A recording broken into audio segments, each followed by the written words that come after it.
Hello, everybody, and welcome to the crypto session brief. We're on Tuesday, the 8th of November 2022. So, we're seeing crypto markets in the red. There's a little bit of concern that's been spreading online about the crypto platform FTX.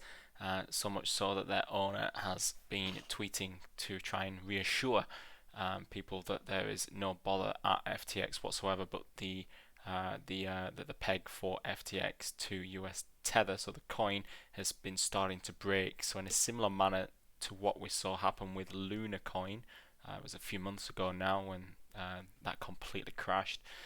It's starting to see some similar signs in that sense. So the peg between, I think it's USD Tether and the FTX coin is just starting to wobble a little bit and breaks that one-to-one peg that it should be. So that's where we're at on from an FTX front. That's basically sending some concern. It's adding to an overall risk off sentiment in the world of crypto. If you remember, when Luna coin was crashing, it actually caused also Bitcoin to move lower, Ethereum to move lower, and it just added to the overall mood across cryptos. So you've been seeing some selling today so far in BTC. You can see here we've got BTC trading below 20k. Taken out the low from yesterday, and then it's been quite aggressive below the 20k handle. We've seen a little bit of a bounce, just trying to hold on to the 50-day moving average that just above the 19,600 area. But if we do go below there, I'd be expecting to look for moving to 18,670, which was one of the lows not too long ago, before looking down at those most recent lows, of course, from the range, and that comes through at around 18,200. We did suggest yesterday that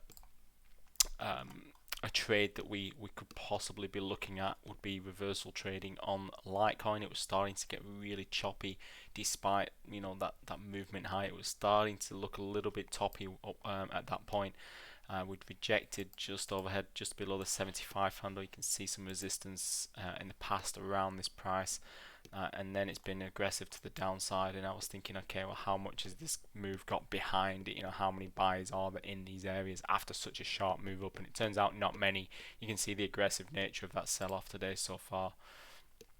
As we look on Ethereum, you can see that interesting looking doji bar yesterday on Ethereum.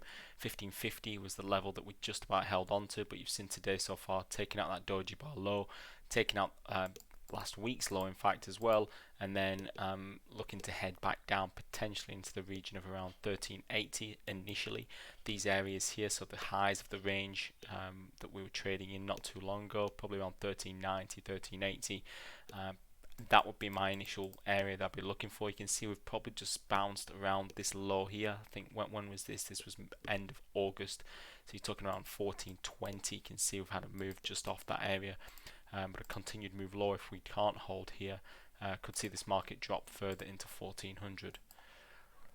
Looking at Litecoin then, and we're wrapping up with Ripple. We can see Ripple currently at 0.4330. You can see that downside so far today, taking out the 0.4455 handle, and the correlation with Ripple with the other markets just getting a little bit firmer. We've seen Ripple pretty unaffected with the moves higher in some of the others in recent times, and also moves lower. So that correlation just returning maybe for the day as shockwaves are sent throughout the crypto space, basically. So I think everything has been affected so far today because of them concerns about FTX, which is one of the largest crypto trading platforms in the world, much bigger than Luna, just to give you some perspective. So we'll keep an eye on that. I did post some details about it inside the crypto chat room. You can see here. Basically, the founder did say it was fine and all concerns were false rumors. Okay, it's here the FTX equals CCCL token was down around 15%. So that's what I was just returning to. So you can see here FTT heading south. So you can read that in full on there. That's from a Reuters article, should you wish. I think that's it from my end for today with the technicals and some news. If we have anything further, we'll post it inside the chat room. Thanks for listening, and bye for now.